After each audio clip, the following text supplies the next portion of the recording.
ایک دفعہ کا ذکر ہے کہ ایک بطخ دریا کے کنارے رہتی تھی کیونکہ اس کا نر مر چکا تھا۔ وہ بیچاری ہمیشہ بیمار رہتی تھی۔ ایک دن اس کی طبیعت زیادہ خراب ہو گئی تو وہ ڈاکٹر کے پاس گئی۔ ڈاکٹر نے اسے بتایا کہ تمہاری بیماری ایسی ہے، تم جلد ہی مر جاؤ گی۔ یہ سن کر اسے بڑا صدمہ ہوا کیونکہ اس کے پاس ایک انڈا تھا۔ اسے ڈر لگا کہ اگر میں مر گئی تو اس انڈے کا کیا ہوگا جس کے ہول سے جلد ہی بچہ نکلنے والا تھا، اور پھر اس بچے کو کون سنبھالے گا۔ لہٰذا وہ اپنے سب دوستوں کے پاس گئی جو جنگل میں رہتے تھے۔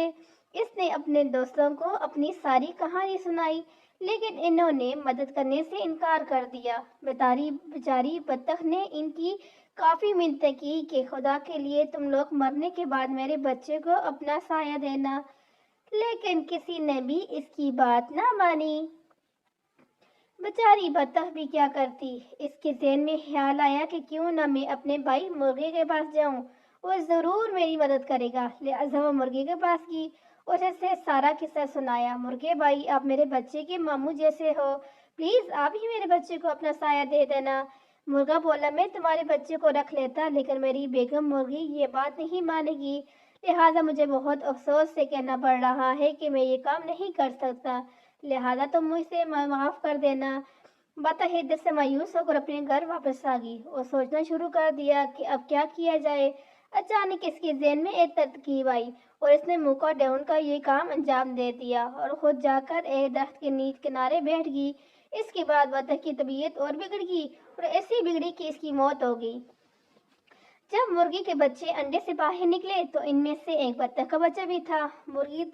مرغی تو سب جان گیا تھا مرغا، لیکن اس نے مرغی کو بتانا مناسب نہ سمجھا۔ مرغی نے کافی شور شرابہ کیا اور بولی، میرے بچوں کے ساتھ بطخ کا بچہ نہیں رہے گا۔ مرغے نے اسے کافی سمجھایا لیکن مرغی نے اس کا کہنا نہیں مانا۔ مرغی نے اپنے بچوں کو منع کر دیا کہ بطخ کے بچے سے کسی کو بات نہیں کرنی ہے۔ سب نے مرغی کی بات مان لی لیکن دو چوزوں نے اپنی ماں کی بات نہ مانی اور وہ خود کھاتے تھے جو وہ اپنے ساتھ اس بطخ کے بچے کو بھی کھلاتے تھے۔ مرغی کو بطخ کے بچے سے سخت نفرت تھی، وہ اسے دیکھنا بھی پسند نہیں کرتی تھی۔ ایک دن مرغی کے ذہن میں خیال آیا کہ ہم سب مل کر دریا کے کنارے سیر کو جائیں گے، ہم سب واپس آ جائیں گے اور بطخ کے بچے کو وہیں چھوڑ آئیں گے، اس طرح سے جان چھوٹ جائے گی۔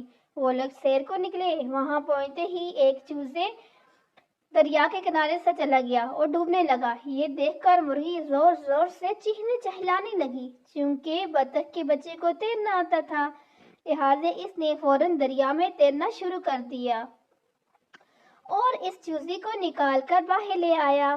مرغی نے جب یہ دیکھا تو اسے اپنے کی پر کافی شرمندگی ہوئی اور اس نے بطخ کے بچے سے معافی مانگ کر اسے اپنا بیٹا بنا لیا۔